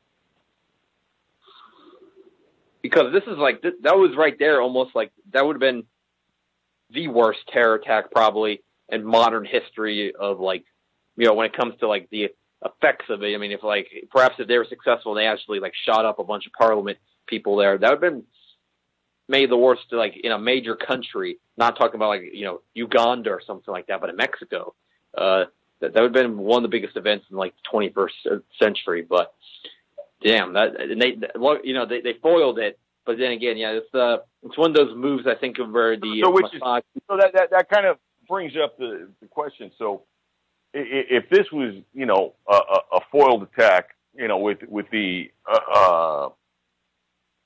view and the goal of bringing the Mexicans into the quote unquote war on terror, doesn't this bring into question the veracity of the rest of the war on terror? I mean, how much of this have we been lied to? And I'll say we've been lied to about every bit of it. Every bit of it. The dancing Israelis is almost kind of like almost a meme. It's almost like in the genre of the jet fuel can't melt steel beams thing. But it's the truth. They were Israeli Mossad agents. They were filming. They were pre-positioned for the attacks. When those towers came down, they were in place filming and celebrating, and not only celebrating, high-fiving and dancing and being joyous, but you go on vacation and let's say you go to Italy and you go and you take a picture in front of the Leaning Tower of Pisa where it appears that you're like trying to push the tower up or something. They were doing the same thing, but holding lighters to the smoking towers, to the smoking, flaming towers. You know, where's the major press coverage of that? You know, and then you combine that with the obvious CNN lies right after the event where they say, "Oh, look, here's all these Palestinians celebrating the falling of the towers," and this is they're celebrating in the daytime. And, you know, there's such a thing as them being on the other side of the world where it's nighttime when this happened. Also, remember Trump's big lie during the campaigns that he knew that thousands of Muslims, I think is what he said, were celebrating in New Jersey? Right. And yeah, I guess that just goes to show who's actually in charge, right? Man, yeah, that's been one of the biggest things covered up. And also of course, Urban Moving Systems was the Israeli-owned company that was, they were the ones behind the mysterious vans that were going around the city. Remember, there was the one literally with like a plane going by the World Trade Center, painted on the van, like as the thing was happening. There was that. There was and of course the George Washington event. Very little people know that it was almost a fourth major event that happened on 9/11, which, you know, there's the World Trade Center buildings coming down. This would be the first one. The second one would be the Pentagon. Third, the plane crashing out there in Pennsylvania. But then the fourth, George Washington Bridge, they don't know about, is that they had these terrorists, this Israeli guy with a van full of bombs who was going to blow up the bridge, but they arrested them. They arrested like 60 people, right? Was it like 60, I think they arrested, of Israeli nationals that all got released like 2 days later. Well, it was not very long before they got released. Right, and then you look at, you know, who was in charge of Homeland Security at that time. You got Michael Chertoff, right? Michael Chertoff, a virulent Zionist, who's also head of the company that makes the TSA nudie scanners. And so, I mean, there's an amount of personal profit that he's involved in, you know, with the personal profit from those nudie scanners. But there's also the subjugation of American people. And honestly, it was under his order that the five dancing Israelis, which, you know, can be referred to as terror group Kurzberg, as Sivan Kurzberg was, Sivan and Oded Elmer were the leaders of that group. They were the most senior officers of that little brigade that did this. Michael Chertoff made sure that they got on a plane and back to Israel, no charges filed. Yeah. And, I mean, come on, even Netanyahu said, well, within a few years later, he said 9/11 is the most beneficial thing that's happened to Israel. It's obviously, because what's happened is pretty much ever since 9/11, you see now it's went from, you know, mostly unacceptable to talk about Israel. I'm not sure how exactly it was, but now it's totally unacceptable. You say one thing bad about Israel, people are already calling you a bigot, and the amount of, you know, alternative facts when it comes to Israel. I mean, I see people, you know, the other day I saw somebody, I'm not going to name a name, but somebody that I thought was kind of aware of what was going on. He was trying to say that the mainstream media is always rooting for Palestine. I'm serious. He said this non-ironically. Well, I can't. I don't know where he'd get that from. I was like, have you ever watched the mainstream media for more than 2 hours? You know, you would understand that every story is slanted in their favor. You know, it's like what we were talking about yesterday, me and you, about how it's like a sign gets blown over by a Palestinian rocket or something like that. They're talking about the calamity. There's the guy from the Hindenburg footage all screaming, "Oh my God! Oh, the humanity!" And then but when there's like a big mushroom cloud dropped on Gaza City, you know, they'll have like a big giant bomb, and there's like literally like a mushroom cloud coming up or something. It was a targeted strike, and civilians that were in the way. That's just unfortunate. You know, they'll just go with unlimited excuses. It was a mistake. You know, there was somebody going to shoot a rocket at us in that building. You know, I think the ridiculous ones. The even worse is when they shoot like little kids and shit because they were going to throw a rock at them or something like that. I mean, the Israeli military kills like kids under 8 years old on a regular basis. I mean, this is this is the brutality of that regime. But yet they go on and on about, the brutality, supposedly, of the Putin regime in Russia, and they won't call it Israel. When there doesn't, for the last time I heard, the Russian military isn't shooting 8-year-old kids in Chechnya, but the Israeli military is killing kids in Palestine regularly, and also making sure that their life is hell, making sure that the people's life in Palestine is hell. They don't have access to water, food, nothing practically, and they're walled away. It's not the equivalent of Mexico shooting rockets at the United States. It's the equivalent of Chicago or something like that that's been walled in, shooting rockets. And remember, the rockets are homemade. And Chicago's a nice city in the end. I mean, it's got its problems and all, but Chicago's got massive infrastructure. It's a wealthy city. I would dare say it's more like Gary, Indiana, or something, that a town that's upper, maybe Flint, Michigan. Some town that's really got some industrial problems, some poverty issues, that's also walled off, shooting rockets at the rest of the United States. That don't do anything. Because rockets, right. I think in 2014, and this is what the official numbers were, something like that. I'm sure they were much, they're potentially even different from this, but I think they said that this is what, I think the Israelis agreed to. They were it was only 4 civilians, I think, that were killed on their end in 2014, while they killed 2,000 plus, I'm pretty sure, Palestine. They killed 57 soldiers total, so 61 total fatalities on the Israeli side, and Palestine. That's a soldier's job, is to die. Sorry, you don't count. Soldiers don't count. Most of these people in Palestine were not soldiers. 80% of them, at minimum, were non-combatant. And women and children. Women, children, and the elderly. Yeah, and the 20% that were supposedly combatants, most of them were not really combatants. They were just men that were in the area. They're pretty much just anybody that's a man 18 to 45 is probably going to be counted as a combatant to the Israeli statistical agency or whatever that releases that information. Those are referred to as military-aged males, is exactly what you've described. And the United States describes military-aged males as 14 to 60, and you would also qualify if you have a Casio watch or a cell phone. You count as an enemy combatant, not only a military-aged male. So if you're 18 to 60 and you have what? If you have a watch and a telephone, that's enough for them to drone consider you to drone strike you. Absolutely. You fit the criteria. You fit the profile. Yeah. Absolutely. And that's what's been going on in Afghanistan. That's ultimately, like you said, is that are we making this war longer, and we're intentionally drawing this out? And by the drone strike program, we are. Is that more people we drone, the more terrorists we actually make.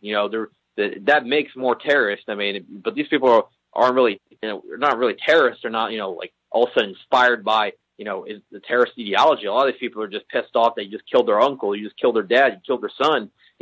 I'm pretty sure a lot of people in America would turn into so-called terrorists if a foreign military was just drone striking us, picking us off from 50,000 feet in the sky, and all of a sudden I think a lot of people would pick up their guns and try to fight whatever said, foreign group that was doing that to us.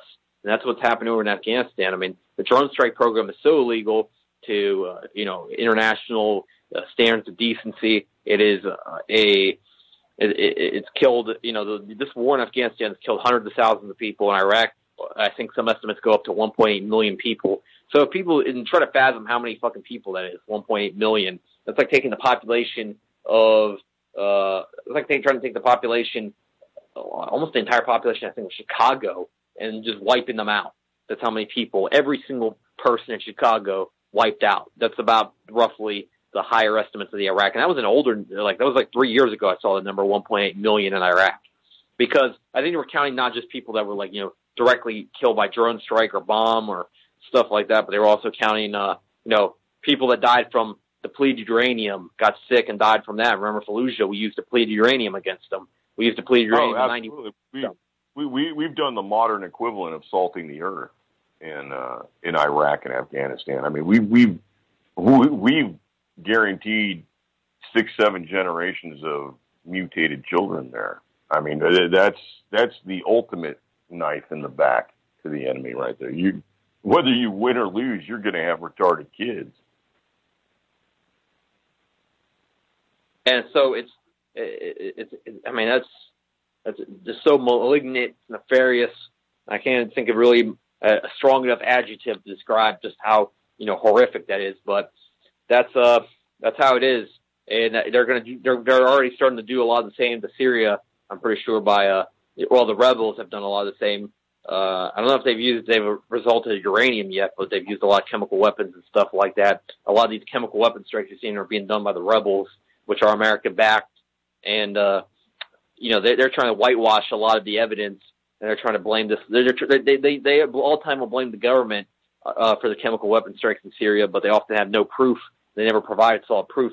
The rebels, there's a lot more proof linking to it, but usually they'll ignore damning proof of it, or they'll just, they'll just straight out lie. My favorite lie is we didn't use white phosphorus to burn them out. We used it for illumination, and if it just happened to fall on them, well, that's just sad. There's plenty of ways to illuminate an area without dropping white phosphorus on it, and turning on the fires of the entire city. No. Yeah. I didn't even know they used that excuse. There's no excuse for using white phosphorus. I mean, that stuff's just pure evil. That stuff is 100% from the gates of hell. I mean, that just burns right through your skin. Right, it burns through your skin. The only way to turn it off is to cut that chunk of skin out. You have to. Really, there's no antidote or anything. You have to just cut it out. You can't put water on it. You can't put dirt on it. You can't extinguish the oxygen from it. You have to take a knife and cut it out. And it's not like you've got enough time to rush somebody to a hospital and do it. You have to, once they get it on their skin, it's burning and it's going down to the bone. And you bust a knife out right then and there, and you chop that out of that person's arm. That's how, or their affected body part. I'm just saying arm because that's a somewhat non-fatal area to get it. But, I mean, if people get it on their face, they have to chop it right out of their face, or it burns through their skull. And I mean, it truly burns through their skull. Holy shit. It don't turn off. It doesn't turn off. It doesn't turn off until it's out of fuel. Yeah. So, yeah, I mean, it's pretty vicious stuff. But I mean, is it any more vicious than salting the earth, salting somebody's landscape with depleted uranium dust? I mean, at least that kills you right off, or leaves you maimed, where you had some sort of, ability before. But I mean, you salt the earth, and seriously, you've attacked the unborn, and that's ugly vicious right there. Well, these kind of war crimes, imagine if they were committed by the Nazis. These would be all over our textbooks. This would be endless pages about Hitler having used white phosphorus on Jews in Poland or something like that. But because we're doing it, it's fine. Imagine if anybody else, any other, historical bad guy had used white phosphorus. It would be all over our fucking textbook. There would be pages. It would be like it would be a commonly known, it'd be like known as Zyklon B. Everybody seems to know about that gas that they used in the ovens. Apparently, well, the white phosphorus would be known as well if Nazis used it, or let's say Osama bin Laden used it against Kurds or something like that in 1995. You would have known that Osama bin Laden used it against the Kurds in 1995. Ultimately, though, because we used it, they whitewash it. And can't wash white phosphorus off of you, apparently, but you can whitewash it from the existence of your textbooks. I can't believe, though, one thing that I'm a little bit surprised is the fact that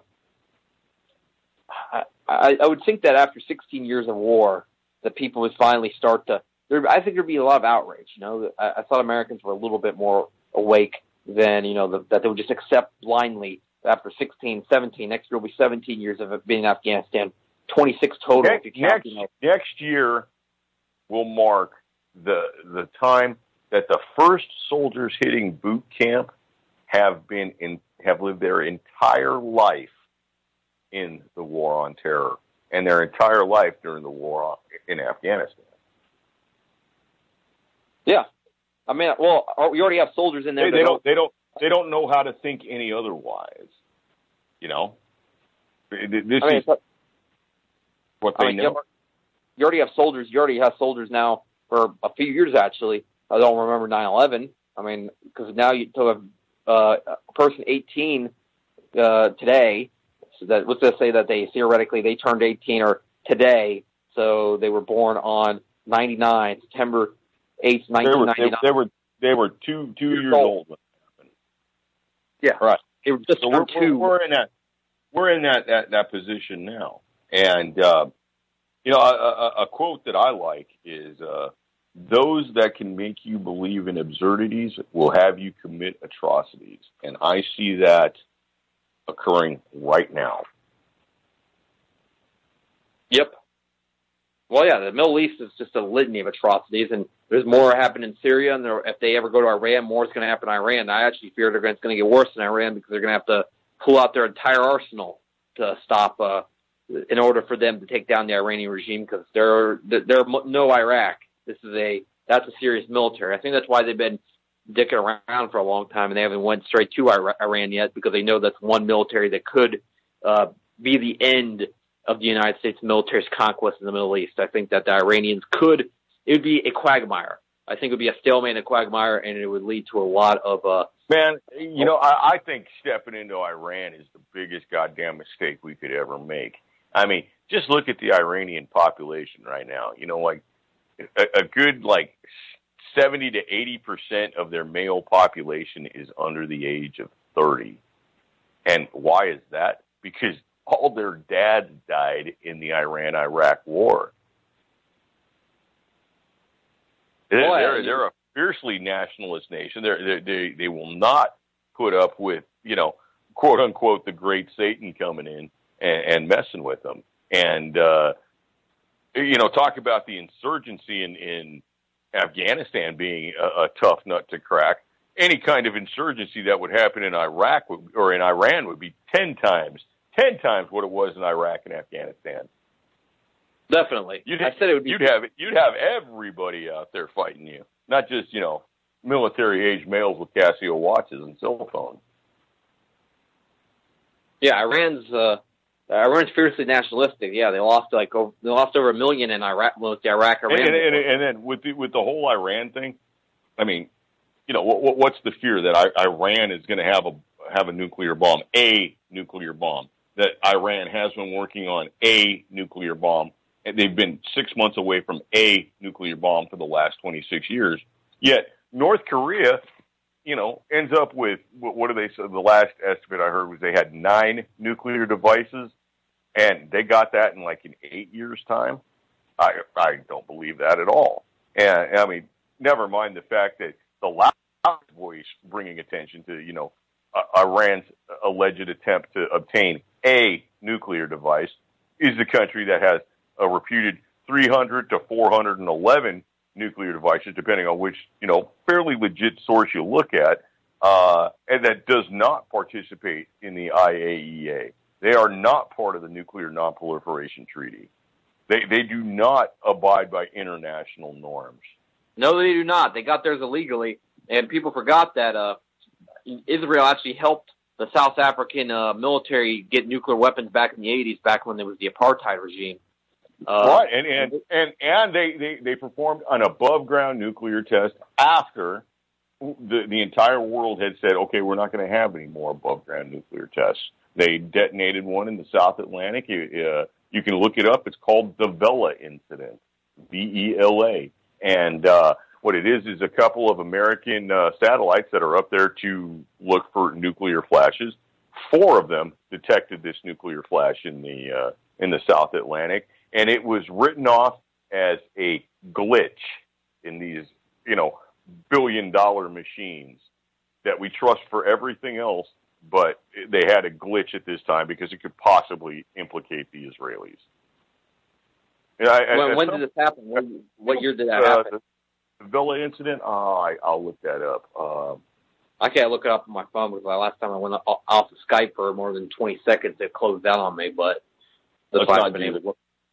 Let's see. The The Vela incident, known as the South Atlantic Double Flash, was detected by American Vela Hotel satellite on 22 September 1979 near the Prince Edward Islands off of Antarctica.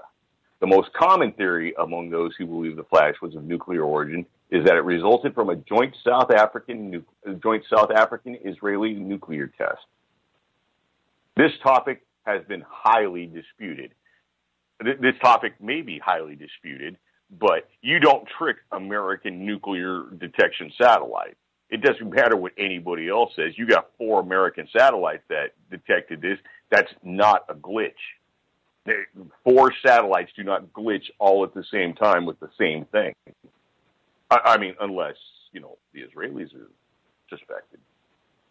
So, yeah, the Vela incident, that's proof that Israel doesn't abide by everyone else's rules. And, they helped one of the most, talk about like one of the biggest villainous regimes of the latter half of the 20th century would have been the South African apartheid regime that pretty much, it was like one of those one of the more publicized villainous regimes, because the most villainous regime of the 20th century has to be Mao in China.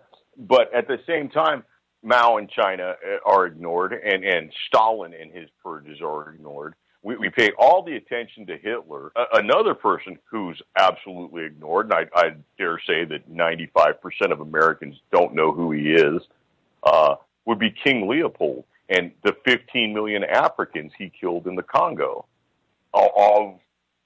and countless other millions that he maimed in retribution for poor work, that they didn't collect enough rubber for him. You didn't collect enough rubber? King Leopold's Belgian Congo troops went in there and cut your hand off. That's what you got for not collecting enough rubber. It didn't matter if you were man, woman, or child, elderly to able to walk, elderly to toddler, would get a hand chopped off for not collecting enough rubber. Yeah, the notorious king of Belgium. I think he ruled actually. And the weird thing is that this doesn't happen in like 1700 either. This doesn't happen like 1909, 1915. Oh, he was killing people in the 60s. They were still killing people in the 60s. But I think he died. The Belgian regime was still down there. Yeah. The revolt in the Belgian Congo. What year was that? That started maybe 60? I think it was like 1961. Yeah, that was. Then Lumumba took over, and then the CIA took out Lumumba, and they put in a new dictator. Lumumba was the one that was originally the one that took over the Congo. The first president of the Congo after independence, and then after he got killed by the CIA, then they put in I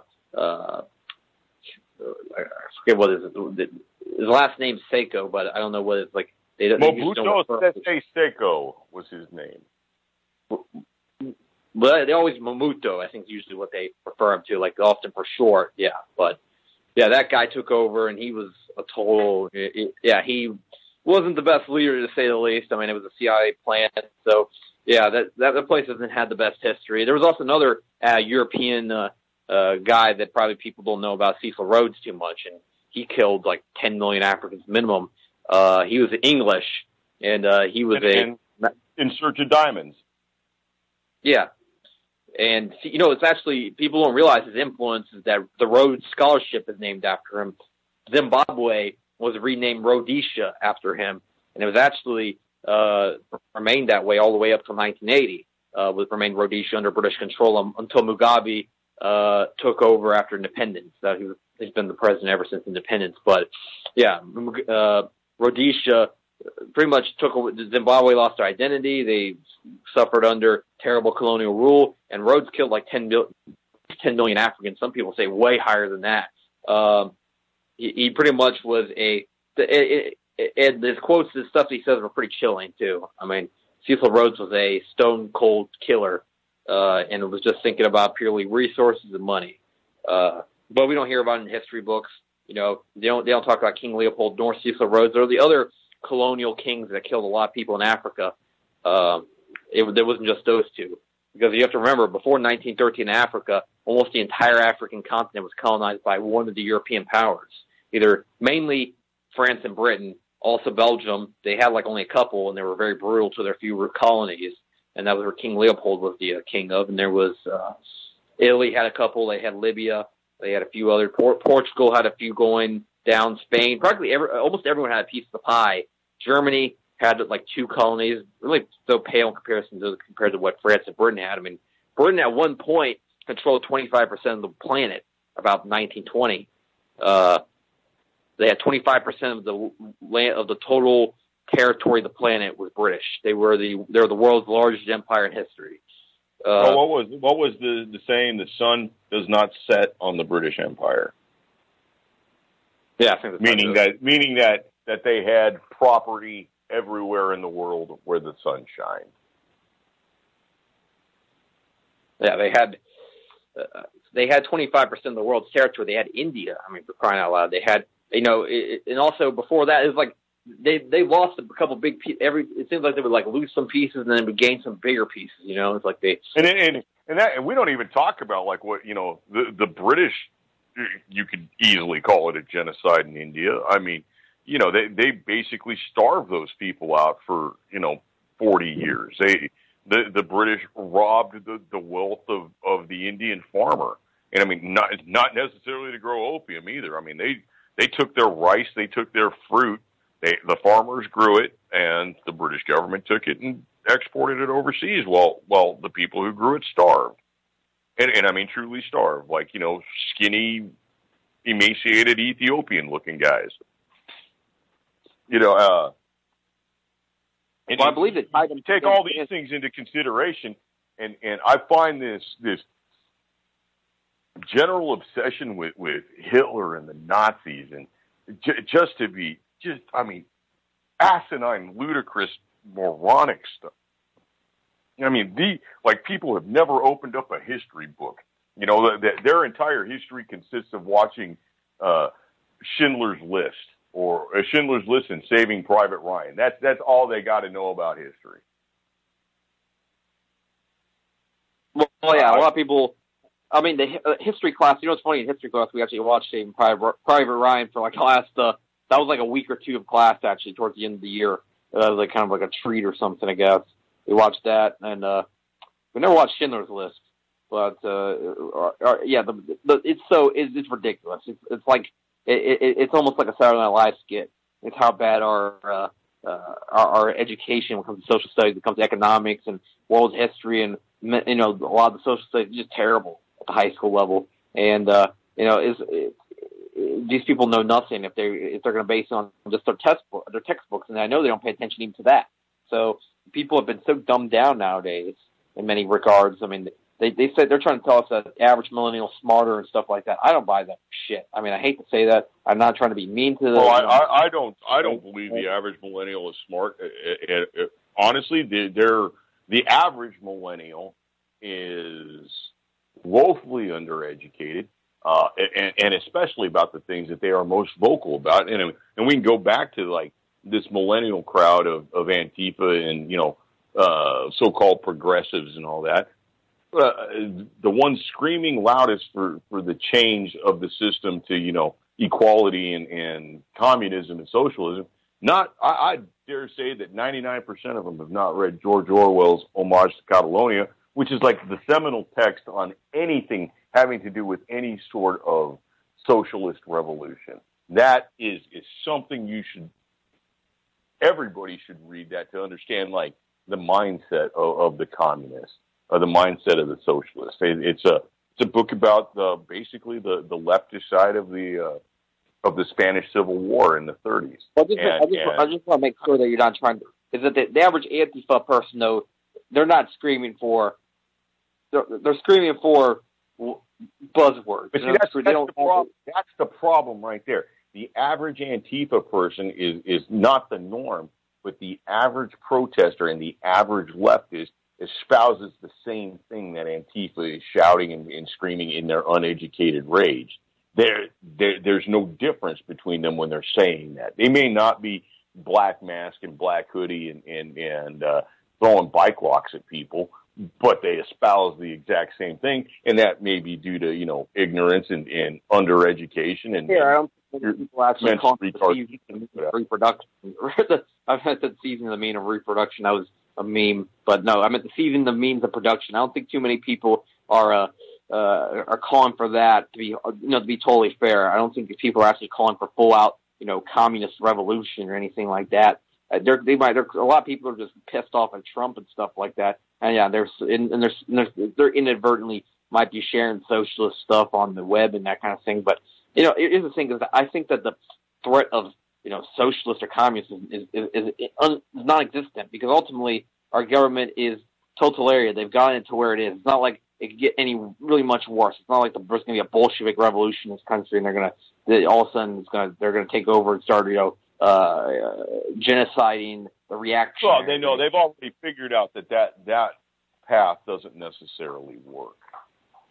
That Bolshevik revolution, like you had in 1970, doesn't necessarily work. The threat is not there. The socialist threat is not there, because ultimately, the things that people say are the socialists are already in power, but it's more of a corporatist thing. They don't really have a set ideology. If you you really want somebody to point in the right direction of what ideology it is, it's more like Pinochet, Chile, or Mussolini, Italy type ideology, which is non-ethnocentric fascism. They don't really concern themselves with the ethnic side of fascism, which really is no inherent ethnic side of fascism that has been put in there later in history when they tried to make it seem like fascism is automatically a racial thing. It's actually an economic thing. The corporate and state power merges. That's what the best way which is really, it should just be called corporatism. That's what Mussolini even said himself in his own words. I'm not, fascism is a cooperation between the corporate sector and the government. That's absolutely true. I think that's 100% accurate. It has nothing to do with any sort of military goals or anything. It's an agreement between corporations and the state. And honestly, you do have to have some sort of like collusion between the corporation and the state. I mean, if you wish to be a strong country, you have to have the people that make products in your nation somehow work with the government towards a common goal. That makes absolute total sense to me. The fact that people be quiet, to me, expresses their flaming lack of realization as to how the world works. Well, I mean, fascism, though, is it's different from economic nationalism and the model of left-wing nationalist. I'd say that fascism and economic nationalism would probably be fairly close. Well, here's the difference: is that in economic nationalism, is that corporations don't take over as representing the people. That's what we have here. Is that we have corporations in the guise of representatives and elected officials representing the people. Now the people are no longer directly represented in the so-called democracy. I'm not saying that that's how it necessarily works, but right now we have corporations that pretty much are being represented by these so-called elected officials. That's how it was in Italy as well. They dissolved parliament and they made now the Union of Fascist Corporations. Now, and you have more like a National Assembly type thing, or maybe some kind of if you have some way where the people are directly represented, people have direct. Then that's more of an economic nationalist mindset. So I see a distinct difference between fascism and that. And then ultimately, in true nationalism, the problem what happens in fascism is corporations ultimately. The government and the corporations pretty much just turn into a giant private type sort of state entity that ultimately just pretty much squash everybody else. It's not a peaceful collaboration, and ultimately, I hate to say that corporations have to be kept in check, and large businesses have to be kept in check by somebody, hopefully by the people. Ultimately, if you let it the other way, like what happened anyways, that's not the point. They're not trying to limit it in fascism. It's pretty much just like a mutual collaboration for the best of each other. It's oligarchy with a different name, practically. It's what traditional Mussolini-style fascism is. I would say it differs tremendously from, in Tito's Yugoslavia, they had worker self-management. That was a big part of the earlier economy where it was truly, workplace democracy.